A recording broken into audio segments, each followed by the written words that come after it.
أعوذ بالله من الشيطان الرجيم.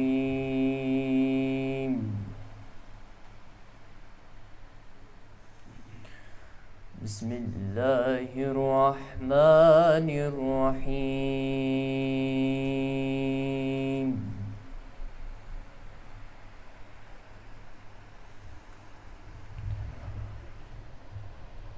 في بيوت أذن الله أن ترفع ويذكر فيها اسمه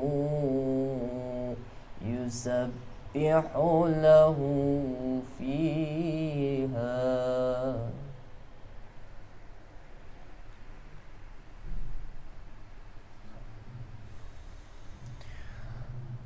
في بيوت أذن الله أن ترفع ويذكر فيها اسمه يسبح له فيها بالغدو والآصال.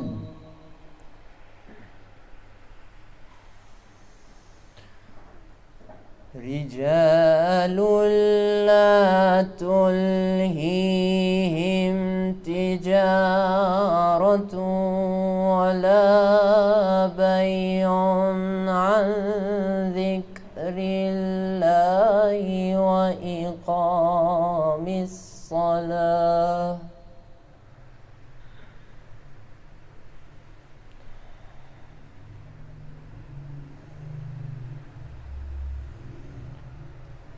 رجال لا تلهيهم تجارة ولا بيع عن ذكر الله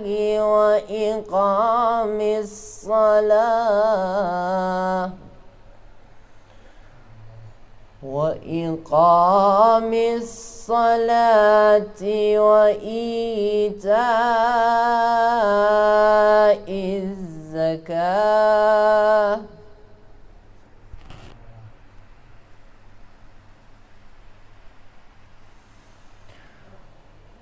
يخافون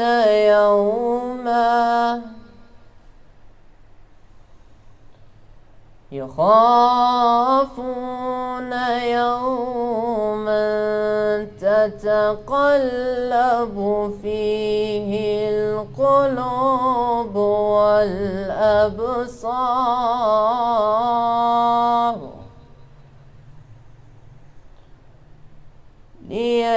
ليجزيهم الله أحسن ما عملوا ويزيدهم من فضله.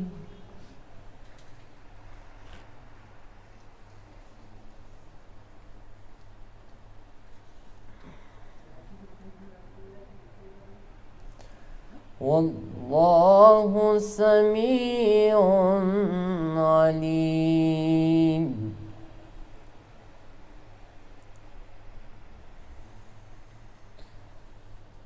الله أكبر. بسم الله الرحمن الرحيم. إنا أعطيناك الكوثر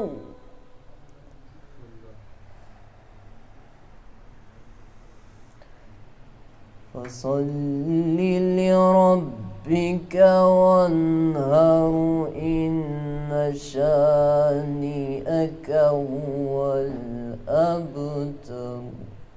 صدق الله العلي العظيم. اللهم صل على محمد وآل محمد عجل.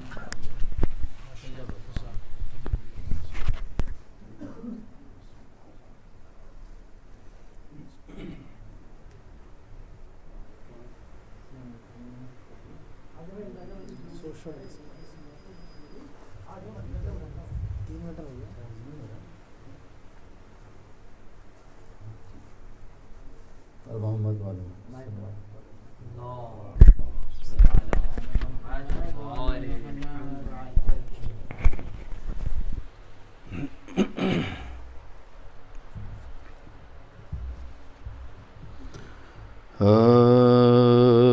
فرش مجلس پا فاطمہ زہرا لمحہ لمحہ شمار کرتی ہے فرش مجلس پا فاطمہ زہرا لمحہ لمحہ شمار کرتی ہے مومنوں جلد آؤ مجلس میں فاطمہ انتظار کرتی ہے سلوات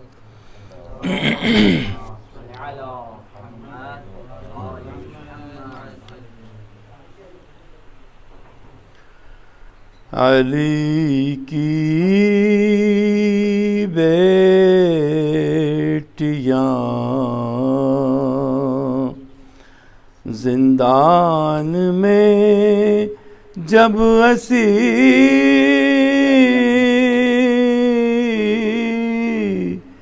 اسیر ہوئی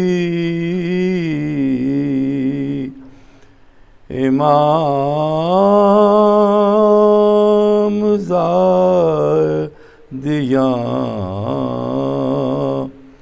حاکم کی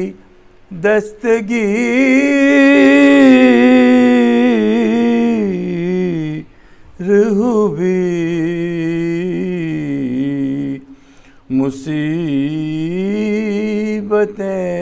مصیبتیں حرم شاہ پر کثیر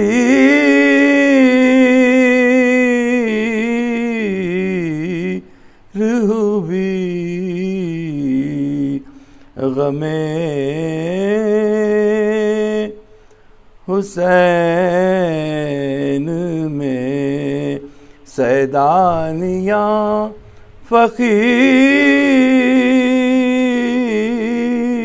فقیر ہوئی ارے کئی دنوں سے میسر نہ آبدانہ تھا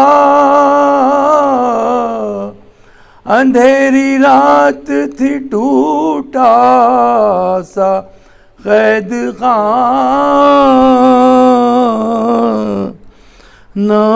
تھا علی کی بیٹیاں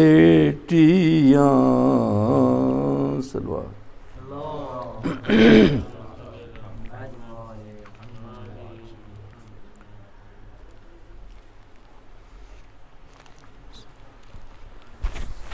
دیار شام میں سجاد آ رہا ہوگا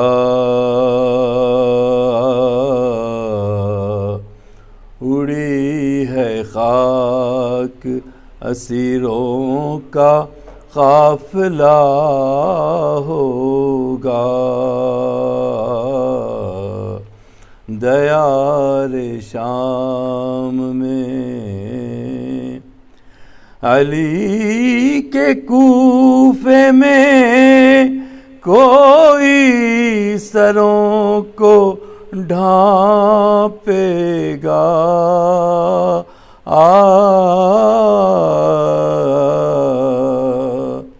علی کہ کوفے میں کوئی سروں کو ڈھانپے گا،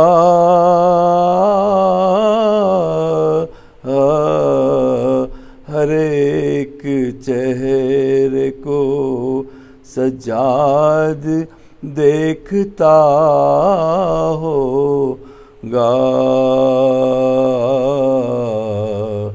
دیار شام میں گئی جو کوفے میں زینب بغیر غازی کے،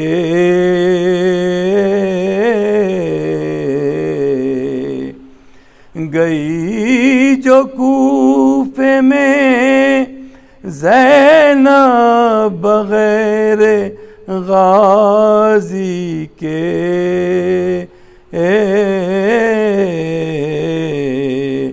قدم قدم پہ اسے یاد تو کیا ہوگا، دیار شام میں جب آیا بز میں شرابی میں نام زینب کا،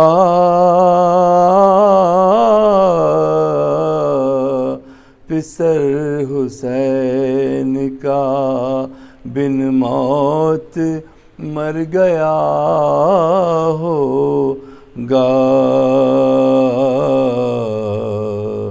پسر حسین کا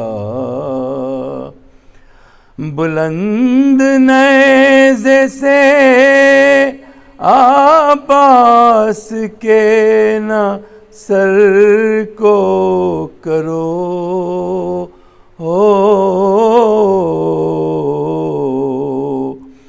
بلند نیزے پہ عباس کے نہ سر کو کرو، برہ نصر نظر آئی بہن تو کیا ہوگا، دیار شام میں سلوات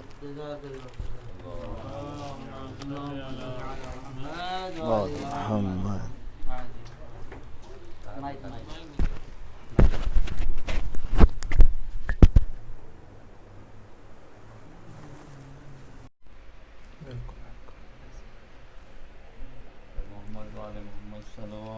اللهم صل على محمد وعلى محمد وعجل فرج، رحم اللہ من قرأ الفاتحہ۔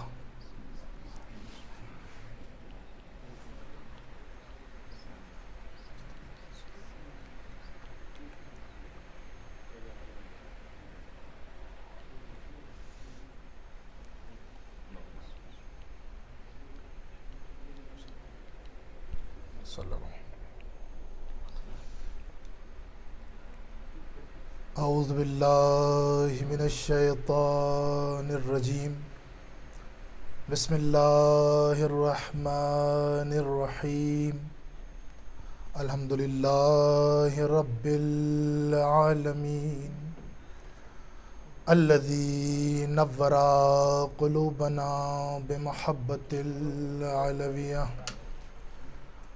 وَأَكْمَلَ لَنَا دِينَنَا بِوِلَایَةِ الْمُرْتَضَوِیَّةِ،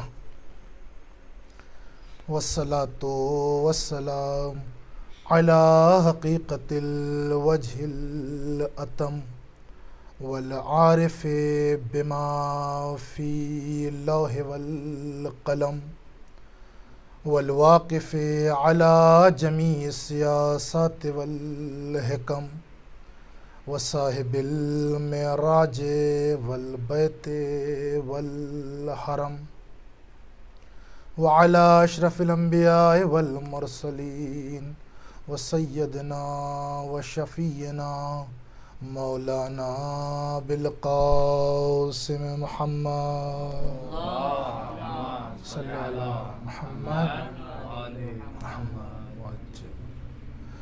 وعلى أهل بيته الطيبين الطاهرين المعصومين المظلومين ولعنة الله على أعدائهم أجمعين أما بعد فقد قال رسول الله صلى الله عليه وآله وسلم من مات على حب آل محمد مات شهيدا صلوات پڑھنے محمد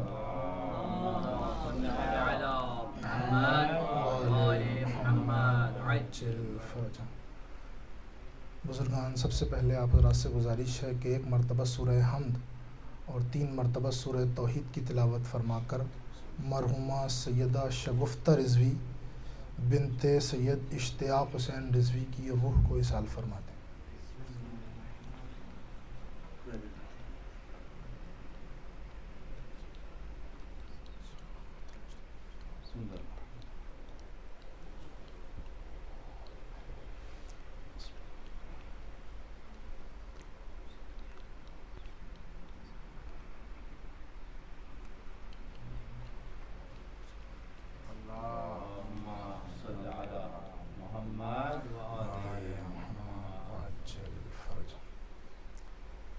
بزرگان، علماء و فاضل حضرات، آپ حضرات کی خدمت میں اور آپ کی موجودگی میں واقعاً یہ سخت مرحلہ ہے، لیکن مجلس ایصال ثواب ہے۔ مرحومہ مغفورہ آمادگی ظہور کلاسز کی، جسے مولانا حیدر جعفری صاحب قبلہ کی سرپرستی میں یہ کلاسیں چلائی جاتی ہیں، اس کی ایک رکن اور اسٹوڈنٹ تھیں، اور خود ایک ذاکرہ سید الشہداء علیہ السلام سے معروف تھیں۔ ان کے ایصال ثواب کے لیے دیگر طلاب نے جو آمادگی ظہور میں رکنیت رکھتے ہیں، انہوں نے اس مجلس اعزا کا انتظام کرایا ہے، اور ظاہر سی بات ہے کہ مجلس اعزا اگر ایصال ثواب کے لیے ہے تو اس کی غرض اور اس کا مقصد یہ ہوتا ہے کہ ذکر سید الشہداء علیہ السلام سے اس کی روح کو یہ ثواب جو ہے وہ ایصال ہو جائے، اور اس کے درجات عالی سے عالی تر ہو جائیں۔ آپ حضرات ایک صلوات پڑھ دیں عظمت محمد والے محمد۔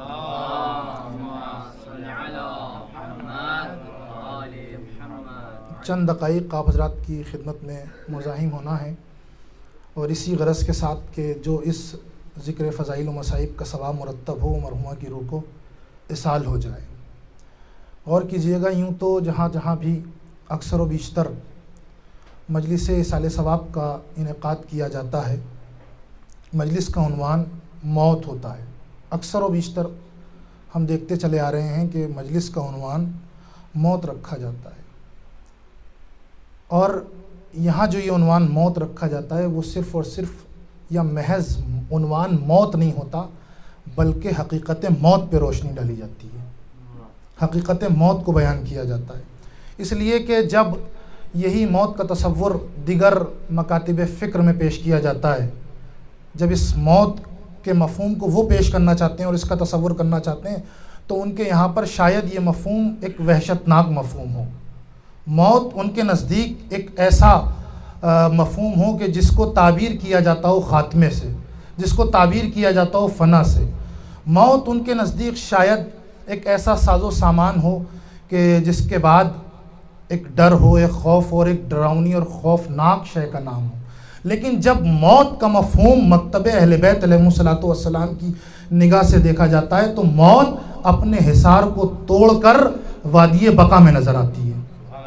موت اپنے مفہوم کو ختم کر دیتی ہے، وہ مفہوم کہ جو دیگر مکاتب فکر میں موت کا مفہوم پیش کیا جاتا ہے، چاہے وہ خوف و ہراس کی شکل میں ہو یا کسی اور شکل میں ہو، وہ موت کا مفہوم یہاں پر نہیں ہے۔ کیوں؟ اس لیے نہیں ہے، اور اس کی دلیل یہ حدیث ہے جس کی تلاوت کا شرف میں نے حاصل کیا۔ موت کسی بھی مکتب فکر کی نگاہ میں خوفناک ہو سکتی ہے یا موت فنا کا نام ہو سکتی ہے، لیکن مکتب اہل بیت کی نگاہ میں موت فنا کا نام نہیں ہے۔ کیوں فنا کا نام نہیں ہے؟ کیوں یہاں پہ ایک کلیہ بیان کر دیا گیا، ایک فارمولا بیان کر دیا گیا، جس کو بھی موت آئے گی، جو بھی موت کا ذائقہ چکھے گا، اور وہ موت اس کی محبت اہل بیت پہ ہوگی۔ من ماتا علی حب آل محمد، جس کسی کو بھی موت آ جائے، جو بھی مر جائے، مگر کہاں پہ مرے، کس شرط پہ مرے؟ محبت اہل بیت پہ مرے۔ خبردار اسے مردہ شمار نہ کرنا، بلکہ وہ کیا ہے؟ شہید ہے، اور اس کی موت شہادت کی موت کہلائی جاتی ہے۔ غور کیجئے گا، بس میں نے یہاں سے اپنی گفتگو کا آغاز کر دیا کہ محبت اہل بیت پہ مرنے والا شخص کبھی بھی مردہ نہیں ہوتا بلکہ شہید ہوتا ہے۔ اور شہید کے معنی کیا ہے؟ شہید کہتے کسے ہیں؟ شہید کہتے ہیں زندہ کو۔ بھئی شہید وہی ہے نا کہ جو اللہ کی طرف سے کیا کرتا ہے؟ رزق پاتا ہے، اور رزق زندگی کی علامت ہے، رزق زندگی کی علامت ہے۔ تو یہ مرنے والا جو محبت اہل بیت پہ مرا، اس کے لیے موت نہیں ہے، اس کے لیے زندگی ہے، اس کے لیے بقا ہے، اس کے لیے خاتمے کا نام نہیں ہے، اس کے لیے فنا کا نام نہیں ہے۔ یہ کلیہ ہمیں معلوم ہو گیا، ایک فارمولا ہمیں معلوم ہو گیا کہ جو کوئی بھی محبت اہل بیت پہ مرے گا، البتہ اس کے خود شرائط ہو سکتے ہیں کہ جو محبت اہل بیت پہ مرے گا اس کو موت نہیں آ سکتی، بلکہ وہ زندہ اور شہید کہلایا جائے گا۔ ایک منزل اور ایک مقام یہ ہے، میں نے آپ کی خدمت میں عرض کر دیا۔ دوسری منزل وہ ہے کہ کچھ افراد ایسے بھی ہیں کہ جو زندہ نظر آتے ہیں، لیکن نگاہ امامت میں انہیں زندہ نہیں کہا جاتا۔ غور کیجئے گا، کچھ لوگ ایسے ہیں کہ جو نگاہ امامت میں دیکھنے میں عام طور پہ سب کو زندہ نظر آتے ہیں، لیکن حقیقتاً وہ زندہ نہیں ہوتے۔ جناب امیر نہج بلاغہ میں فرماتے ہیں کہ میں دیکھتا ہوں کہ ظاہری طور پر کچھ لوگ ہیں جنہیں لوگ دیکھتے ہیں، وہ چلتے بھی ہیں، پھرتے بھی ہیں، کھاتے بھی ہیں، پیتے بھی ہیں، زندگی گزارتے بھی ہیں، سانس لیتے بھی ہیں۔ ظاہری طور پر ہر آدمی انہیں دیکھ کر کہتا یہ ہے کہ یہ چلنے والا زندہ ہے، لیکن میری نگاہ سے اگر انہیں دیکھو تو وہ زندہ نہیں ہیں بلکہ زندہ میتیں ہیں، چلتی پھرتی لاشیں ہیں۔ بھئی عجیب منزل ہے۔ ایک وہ مرحلہ ہے کہ انسان مر جائے تو مردہ نہ کہلائے، ایک مرحلہ وہ ہے کہ جو لوگوں کی نگاہ میں چل بھی رہا ہے، پھر بھی رہا ہے، کھا بھی رہا ہے، پی بھی رہا ہے، سانس بھی لے رہا ہے، لیکن وہ زندہ کہلانے کے لائق نہیں ہے۔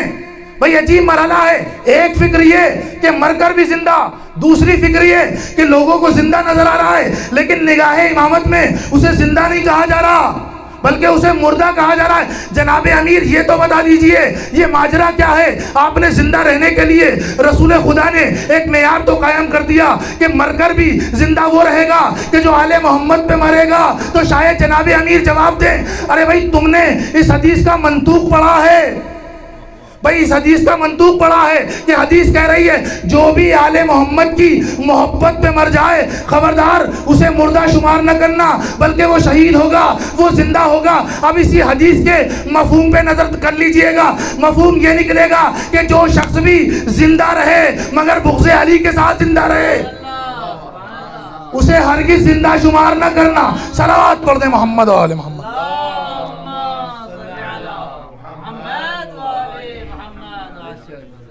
آپ تصور کیجئے ایک معیار قائم کر دیا، ایک ملاک بتا دیا اور بتا دیا کہ دیکھو یہ معیار تو ہے، یہ ملاک تو صاف صاف منطوق کے ذریعے سے حدیث میں ہے کہ جو بھی آل محمد کی محبت میں مر جائے خبردار اسے مردہ شمار نہ کرنا، وہ زندہ ہے، شہید ہے۔ لیکن اسی حدیث کا منطوق جب دوسری حدیث سے اس کو جم کرتے ہیں، تجمیع کرتے ہیں اس کی اور تطبیق کرتے ہیں حدیث سے حدیث کو، تو وہاں سے نتیجہ یہ نکلتا ہے کہ جو ان کے بغض میں زندگی گزار رہا ہے اسے زندہ شمار نہ کرنا بلکہ وہ مردہ ہے۔ تو آپ یہ بتائیے کہ جو محبت اہل بیت پہ مر جائے وہ مرتا نہیں، زندہ کہلاتا ہے، جو بغض اہل بیت میں زندہ رہے وہ زندہ نہیں کہلاتا، وہ مر جاتا ہے۔ تو یہاں رک کے ایک جملہ کہنے کی تو اجازت ہے کہ اگر انسان بغض اہل بیت پہ زندگی گزارے تو زندہ نہیں کہلاتا، مردہ کہلاتا ہے، اور اگر کوئی بغض اہل بیت پہ مر جائے تو اس کی موت کیا ہوگی؟ صلوات پڑھ دینا عظمت محمد علیہ صلی اللہ محمد واجب۔ تو یہ ایک معیار اور ایک ملاک ہمارے سامنے موجود ہے۔ اچھا محبت بھی کیسی ایسی ویسی محبت نہیں ہے، بلکہ وہ محبت کہ جو خالص ہو، وہ محبت کہ جس میں کوئی ملاوٹ نہ ہو. ہر محبت نہیں ہے. آپ جب اس حب کی تشریح و تفسیر کرنے بیٹھیں گے تو آپ کو معلوم ہوگا محبت خالص محبت چاہیے. وہ محبت نہیں کہ آدمی یہ کہے کہ ہاں محبت ہے مگر ہمیں فلاں سے بھی محبت ہے، ان سے بھی محبت ہے. غور کیجئے گا، ہوتا ہے نا. آپ دیکھیں قرآن مجید کی آیت ہے کہ صریحاً کہا گیا ہے ما جعل اللہ لرجل من قلبین فی جوفہ، کہ ہم نے، اللہ نے مرد کے سینے میں دو دل قرار نہیں دیے، ایک دل کو قرار دیا ہے. غور کیجئے گا. یہ اگر اس پہ گفتگو کی جائے تو گنجائش ہے، لیکن میں ایک مقصد تک لے جانا چاہ رہا ہوں اس کے ضمن میں استفادہ کرتے ہوئے اس آیہ کریمہ سے کہ پروردگار عالم کہہ رہا ہے کہ اللہ نے مرد کے سینے میں دو دلوں کو رکھا ہی نہیں. یہ دل کس چیز کی تعبیر ہے؟ یہ دل ہی تو تعبیر ہے محبت کی اور عداوت کی. یہ دل تعبیر ہے محبت اور نفرت کی. ملاک محبت کا اور نفرت کا دل سے ہوتا ہے. ہمارے اعضاء و جوارح محبت نہیں کرتے ہیں. دل محبت، دل جو ہے وہ مرکز محبت ہے. کیا قرار دیا گیا؟ کہا ایک سینے میں دو دلوں کو نہیں رکھا گیا. یعنی یہ تفسیر میں جب ہم پڑھتے ہیں تو معلوم ہوتا ہے کہ ایک دل میں ایسا نہیں ہو سکتا، ایک سینے میں یا ایک دل کے اندر کہ دو کی محبت پائی جائے. محبت پائی جائے گی تو ایک کی پائی جائے گی. اچھا، اس کی تفسیر کو اور حل کر لیتے ہیں. جناب امیر کی خدمت میں ایک شخص آیا اور آنے کے بعد اس نے دعوی محبت کیا، مولا میں آپ سے محبت کرتا ہوں. دیکھیے کون سی محبت آل محمد کی محبت ہوتی ہے. غور کیجئے گا حدیث کے ضمن میں. مولا میں آپ سے محبت کرتا ہوں. اس نے کہہ دیا، مولا نے سن لیا. ہو سکتا ہے مولا نے اس کی تشویق کی ہو، لیکن یہ کہہ کے رکا نہیں بلکہ یہ آگے بڑھا. مولا میں آپ سے محبت تو کرتا ہی ہوں لیکن میں فلاں سے بھی محبت کرتا ہوں. غور کیجئے گا، روایت ہے، کہتا ہے مولا میں آپ سے بھی محبت کرتا ہوں، میں فلاں سے بھی محبت کرتا ہوں. جیسے ہی جناب امیر نے اس کے دو سوال سنے، بھئی اس نے اپنی پیشکش رکھ دی نا کہ مولا، پہلی بات تو یہ ہے کہ اسے اگر مولا سے کہنا تھا تو بس مولا کی محبت کے بارے میں کہتا، دوسرے کے پاس جس کی محبت تھی اس سے جا کے کہتا کہ میں آپ سے محبت کرتا ہوں. لیکن میں یہ کہوں گا کہ یہ منافق تو تھا لیکن سب سے نیچے درجے کا منافق نہیں تھا. بھئی اس نے اپنی بات کو رکھ دیا اور شاید یہیں سے اسے ہدایت مل گئی ہو مولا کے جواب سے. جب اس نے کہا کہ مولا میں آپ سے بھی محبت کرتا ہوں، فلاں سے بھی محبت کرتا ہوں، تو جناب امیر کا جواب سنیے گا. جناب امیر نے کہا کہ دیکھ تیرے دو دعوے ہیں. تیرا ایک دعویٰ یہ ہے کہ تو مجھ سے محبت کرتا ہے، تیرا دوسرا دعویٰ یہ ہے کہ تو فلاں سے محبت کرتا ہے. اور تاریخ کے جملے کے فلاں جو تھا وہ تھا مولا کا دشمن. بھئی وہ تھا مولا کا دشمن. بس جب جیسے ہی مولا نے یہ سنا کہ اس نے دو دعوے کیے، ایک مولا سے محبت کا دعویٰ، ایک دشمن مولا سے محبت کا دعویٰ، فوراً مولا نے جواب دیا، سن تیرے یہ دو دعوے، اس کا جواب یہ ہے کہ یا تو بینا رہے یا پھر اندھا ہو جا. غور کیجئے گا، تعبیر استعمال کی ہے مولا نے. مولا نے کہا یا تو بینا رہے، اپنی بینائی کی حفاظت کر، یا پھر اندھا ہو جا، نابینا ہو جا. بھئی میں کہوں گا جناب امیر اس نے محبت کے دو دعوے کیے. ایک محبت، پہلی محبت کا دعویٰ آپ سے کیا، دوسری محبت کا دعویٰ فلاں سے کیا، اور اسی ترتیب کے ساتھ مولا نے جواب دیا. بھئی پہلا دعویٰ تھا محبت مولا کی محبت کا، دوسرا دعویٰ تھا دشمن کی محبت کا. پر مولا نے اسی ترتیب کے ساتھ جواب دے دیا. مولا نے کہا یا تو بینا رہے یا اندھا ہو جا. مولا نے معیار قائم کر دیا، دیکھو بینائی کی اور نابینائی کا ملاک ہماری محبت اور ہمارے دشمن کی محبت ہے. ارے ہماری محبت بینائی ہی بینائی ہے، ہمارے دشمن کی محبت نابینائی ہے، ظلمت ہے، تاریکی ہے. صلوات پڑھ دیں عظمت محمد والے.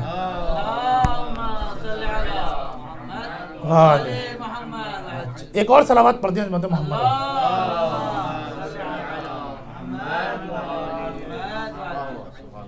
تو یہ ملاک بتا دیا، یہ معیار بتا دیا کہ ہرگز ایسا نہیں ہے. اس آیت کریمہ کی تفسیر ہے تقریباً یہ کہ جس کے بارے میں کہا جا رہا ہے کہ ایک سینے میں دو دل نہیں ہو سکتے، ایک سینے میں دو کی محبت نہیں ہو سکتی. بلکہ اچھا یہاں پہ گنجائش بحث کی جا سکتی ہے کہ فلاں کی خدا کی محبت ہے، اہل بیت کی محبت ہے، بس یہ دو محبتیں ہو گئی. نہیں، وہ جو اہل بیت کی محبت ہے وہ خدا کی محبت ہے، اس لیے کہ یہ طول میں ہے، ایک دوسرے کے مقابلے نہیں ہے. یہ جو کہہ رہا تھا کہ مولا مجھے آپ سے بھی محبت ہے، فلاں سے بھی محبت ہے، یہ عرض میں کہہ رہا تھا. یہ مقابلے میں کہہ رہا تھا، یہ کہہ رہا تھا مجھے آپ سے بھی محبت ہے، فلاں سے بھی محبت ہے۔ جو ان کے یہ معیار ہیں، یہ ملا کے ہیں، جو ان کے مقابلے میں آ جائے پھر وہ مقابلے کی محبت ہوگی، وہ ہمراہ والی محبت نہیں ہوگی، وہ ملاک والی محبت ہوگی۔ تو عزیزان گرامی، اب یہاں سے ایک نتیجہ یہ تو ملتا ہے، ہم اچھا یہ بھی چیز ہے اس حدیث کے ضمن میں ایک سوال پیدا ہوتا ہے کہ بہت سارے افراد، مولا نے بتا دیا نا کہ دنیا میں بینا وہ شخص ہے کہ جو ہماری محبت رکھے، بینائی اس کے پاس ہے جو ہماری محبت رکھے، نابینا وہ ہے کہ جو فلاں کی محبت رکھے، ہمارے دشمن کی محبت رکھے، ٹھیک ہے نا۔ تو ہم دیکھتے ہیں بہت سارے مومنین ایسے ہیں، مومنین کے صحابہ میں گزرے ہیں ان کے چاہنے والے، کہ جو ظاہری طور پہ بینائی نہیں رکھتے تھے۔ جناب جابر ابن عبداللہ انصاری، بینائی آپ کی چلی گئی تھی، لیکن آپ پکے عاشق اہل بیت علیہ الصلوۃ والسلام تھے، پکے محب اہل بیت تھے۔ بھئی آپ کی کیا کیا فضیلتیں ہیں، آپ جو ہے وہ ایک بہت بڑے راوی ہیں، ایک بہت بڑا ذخیرہ آپ کے ذریعے سے آیا ہے، آپ کربلا کے پہلے ظاہر ہیں، یہ آپ کا شرف ہے۔ آپ کو اتنے اماموں کی زندگی کا شرف حاصل ہوا کہ آپ نے ان کے زمانے تک بے پناہ فضائل ہیں آپ کے۔ تو آپ دیکھیں تو جناب جابر ابن عبداللہ ظاہری طور پر بینائی نہیں رکھتے، تو یہ مولا نے ملا قائم کر دیا کہ بینائی اس کی ہے جو ہم سے محبت رکھے۔ ہم دیکھ رہے ہیں کہ اس کی بینائی ہے نہیں، غور کرنے والا مرحلہ ہی نہیں ہے۔ بہت سے ایسے افراد دیکھتے ہیں جو ناسبی ہیں، جو اہل بیت علیہ الصلوۃ والسلام پر سب و شتم کرتے ہیں، ان کے بغض کا اظہار کرتے ہیں، ان سے برا بھلا کہتے ہیں، نعوذ باللہ۔ ان کو دیکھتے ہیں تو بڑی بڑی آنکھیں بھی نظر آتی ہیں ان کی، ایسا ہے نہیں ہے بھائی، ان کی بہت بڑی بڑی آنکھیں بھی نظر آتی ہیں، لیکن یہ جو محبت کرنے والا ہے بیچارہ، ایسے بہت سارے مومنین مل جائیں گے آپ کو، اس کی ظاہری طور پر بینائی نہیں ہے۔ تو مولا شاید پھر جواب دیں، تم نے حدیث پہ غور نہیں کیا، تم نے میرے جواب پر غور نہیں کیا، میں نے ایک معیار قائم کیا ہے۔ ارے تم ان مادی نگاہوں کی باتیں کر رہے ہو، یہ نگاہیں یہاں پہ تمام ہو جائیں گی، اصل آنکھیں اور بینائی آخرت میں رہے گی۔ غور کیجئے عزیزان گرامی، مولا کے جواب پہ مولا کہہ رہے کہ میں نے ایک ملاک قائم کر دیا۔ ارے ظاہری طور پر اگر تمہیں کوئی نابینا نظر آ رہا ہے جس کی آنکھیں نہیں ہیں، اس کی آنکھوں کو نہ دیکھو، اس کے دل کو دیکھو، اس کے ایمان کو دیکھو۔ اگر اس کے دل میں، اس کے ایمان میں ہماری محبت پائی جاتی ہے تو وہ ظاہری طور پر اگر بینائی بھی نہیں رکھتا ہے تو وہ نگاہ امامت میں بینا ترین انسان ہے۔ اور اگر کوئی بڑی بڑی آنکھوں والا ہی کیوں نہ ہو، اگر اس کے دل میں ہمارا بغض پایا جاتا ہے، روز قیامت دیکھ لینا، جب قبروں سے اٹھایا جائے گا تو نابینا اٹھایا جائے گا۔ صلوات پڑھ دیں حضرت محمد والا۔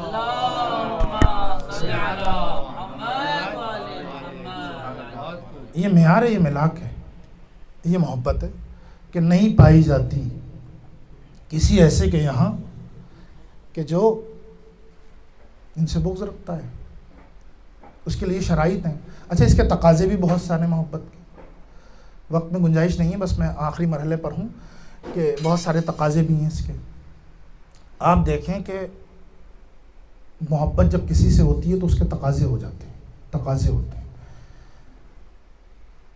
حجر اسود پتھر ہے اور اس کی بڑی فضیلتیں، پوری ایک تاریخ ہے۔ جہاں پہ تاریخ حجر اسود ہے وہاں پہ یہ ملتا ہے کہ یہ پتھر جنت کا پتھر تھا، اور کہا جاتا ہے اسے یاقوت بہشت بھی اس کا نام تھا۔ وہاں پر جنت میں اس کا نام یاقوت بہشت تھا۔ فضیلت کیا تھی، کیوں پروردگار عالم نے اسے یاقوت بہشت بنایا تھا؟ بھائی یہاں آنے کے مراحل تو بہت سارے ہیں اور بہت سارے علل اسباب ہیں جس کی بنا پہ اس پتھر کو اتنی منزلت دی کہ اس کا چومنا ثواب اور بوسہ دینا، اور پھر جہاں سے حج شروع ہوتا ہے، یہ سارے مراحل ہیں۔ بغور کیجیے گا عزیزان گرامی کہ جنت میں اس کی کیا فضیلت تھی، کیا کام تھا ایسا۔ البتہ اس میں روایات بھی ہیں کہ یہ پتھر جو ہے وہ ایک فرشتہ تھا، یہاں تک بھی روایت ملتی ہے، لیکن جو معتبر ترین ذرائع سے یہ معلوم ہوتا ہے کہ یہ ایک پتھر تھا، اسے یاقوت بہشت کہا جاتا تھا۔ ہوتا کیا تھا، کہتے ہیں کہ جناب آدم علیہ الصلوۃ والسلام آپ اس پتھر پر بیٹھ کر تسبیح و تہلیل الہی بجا لایا کرتے تھے، عبادت الہی میں مصروف رہا کرتے تھے۔ جناب آدم برسوں اس پتھر پر بیٹھے، عبادت الہی بجا لائے، تسبیح و تہلیل کی، تو اس پتھر کی اتنی فضیلت ہوئی کہ اسے یاقوت بہشت کہا جانے لگا۔ یہ کیا تھا، میں محبت پہ لے کے آنا چاہ رہا ہوں آپ حضرات کو، غور کیجیے گا کہ یہ مرحلہ تھا کہ اس پتھر کو یاقوت بہشت کہا جانے لگا۔ کہتے ہیں جب وہ مرحلہ آیا کہ جناب آدم سے کہا گیا کہ اب آپ یہاں رہنے والے نہیں ہیں اور آپ کو یہاں سے نکالا جا رہا ہے، تو کہتے ہیں جب جناب آدم کو نکالا جانے لگا تب اس پتھر نے فریاد بلند کی۔ پتھر تھا، کہاں رہ رہا تھا، جنت میں رہ رہا تھا. اس نے فریاد بلند کی، کہا پروردگار تو آدم کو جنت سے نکال رہا ہے، زمین پہ بھیج رہا ہے، تیری بارگاہ میں گزارش یہ ہے، التجا یہ ہے کہ جب تو آدم کو یہاں سے نکال رہا ہے، بھیج رہا ہے، تو مجھے بھی آدم کے ساتھ زمین پہ بھیج دے. بھئی عجیب مرحلہ ہے. آپ نے غور کیا تھا کیا؟ پتھر تھا. تھا کیا؟ پتھر تھا. رہ کہاں رہا تھا؟ جنت میں رہا تھا. کہ کیوں بھیج دے؟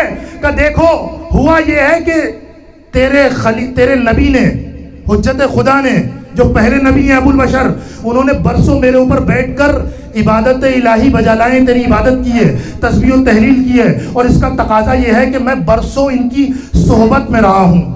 پتھر ہے، کہہ رہا ہے کیا؟ میں برسوں ان کی صحبت میں رہا ہوں، اور اس صحبت کا اثر یہ ہے کہ مجھے ہو گئی ہے جناب آدم سے محبت، اور محبت کا تقاضا یہ ہے کہ اب میں صاحب محبت کو چھوڑوں گا نہیں. بھئی میں صاحب محبت کو ترک نہیں کروں گا. غور کیجئے گا، تھا کیا؟ پتھر تھا. رہ کہاں رہا تھا؟ جنت میں. بھئی آج کسی بھی مسلمان کی خواہش کو پوچھئے، مومن کی خواہش کو پوچھئے، تو ہر کوئی کہے گا کہ ہم جو عمل انجام دے رہے ہیں وہ جنت کے لیے، حصول جنت کے لیے. ہر عمل، نماز حصول جنت کے لیے، روزہ حصول جنت کے لیے، عبادات حصول جنت کے لیے. جو بھی عمل انجام دے رہے ہیں وہ کس کے لیے؟ ہم انجام دے رہے ہیں جنت کے لیے. یہ پتھر رہ کہاں رہا ہے؟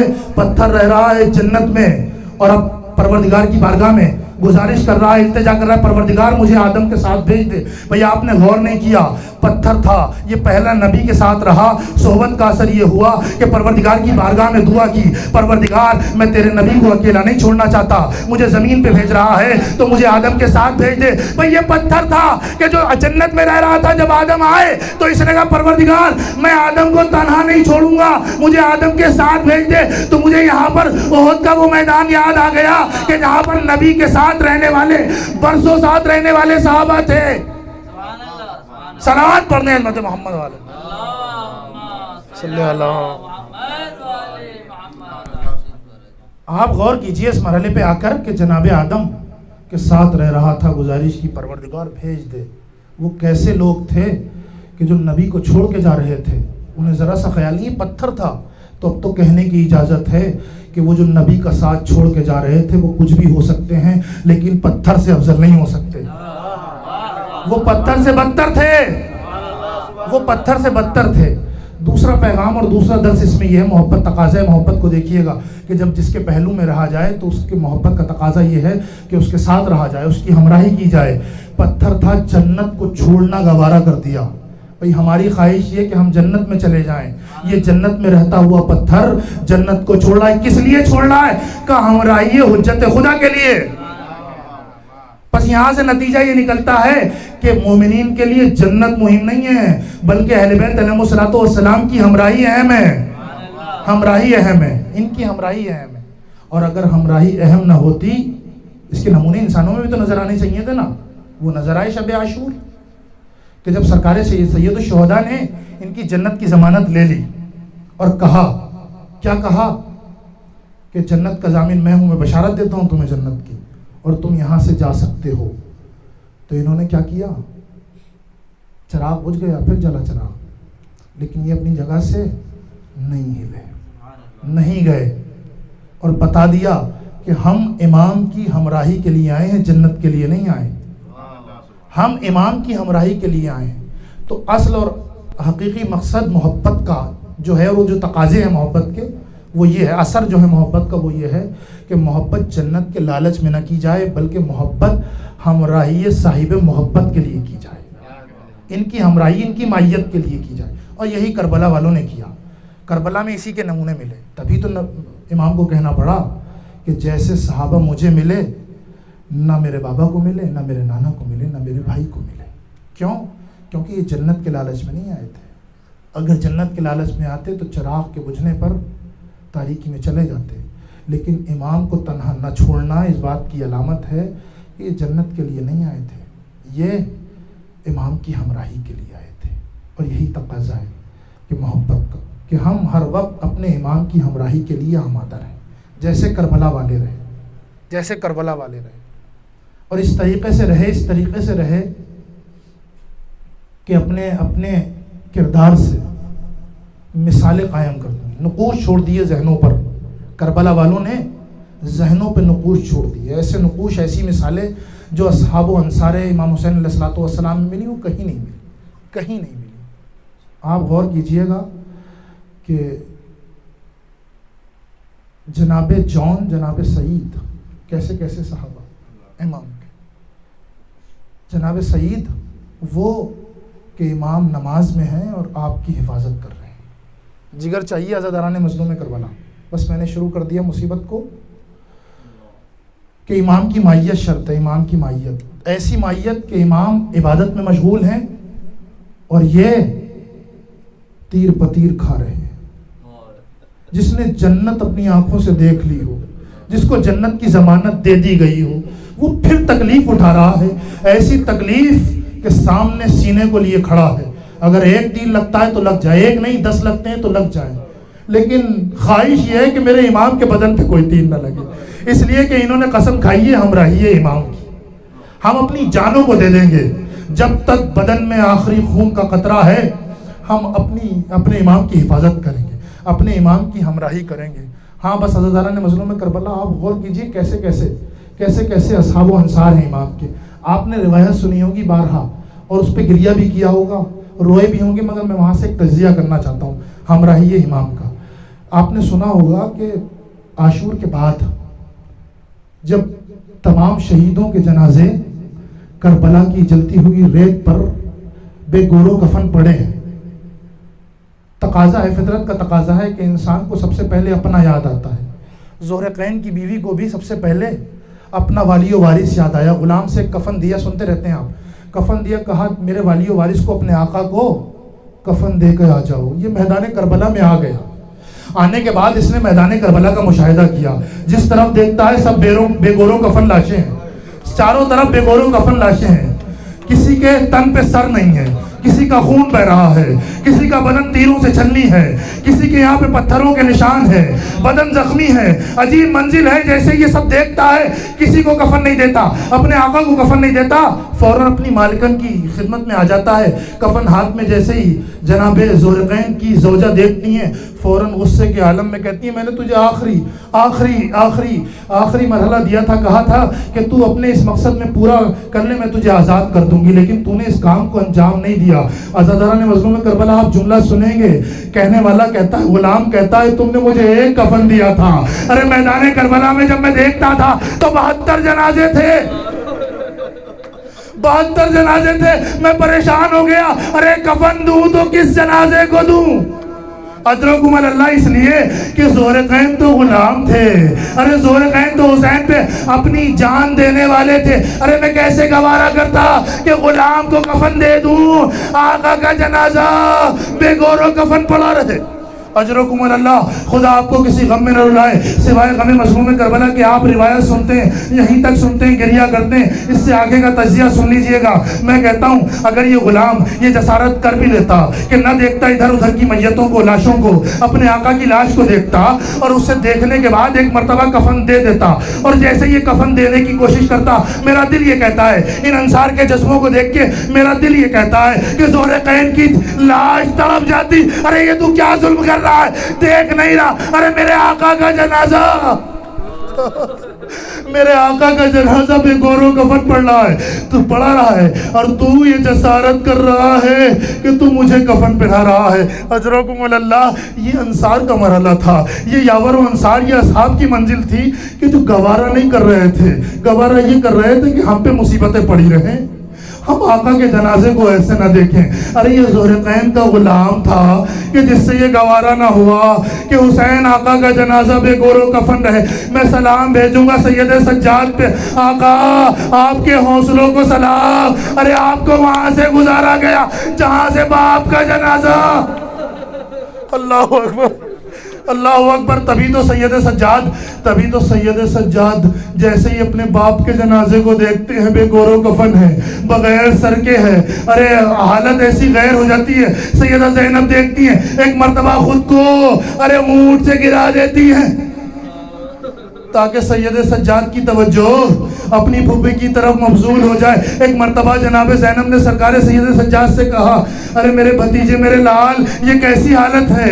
زمام امامت آپ کے ہاتھ میں ہے، ارے آپ کی جان کی حفاظت ضروری ہے، آپ کا یہ کیسا حال ہے؟ ارے عجب نہیں۔ سید سجاد نے جواب دیا، ارے میری پھوپھی اماں، کیا آپ دیکھتی نہیں؟ ارے ظالموں نے اپنے کشتہ نجس کو دفن کر دیا، لیکن میرے بابا کا جنازہ بے گورو کفن ہے۔ بس عزادارو، آخری منزل ہے، رو لیجئے گا، پرسہ دے لیجئے گا۔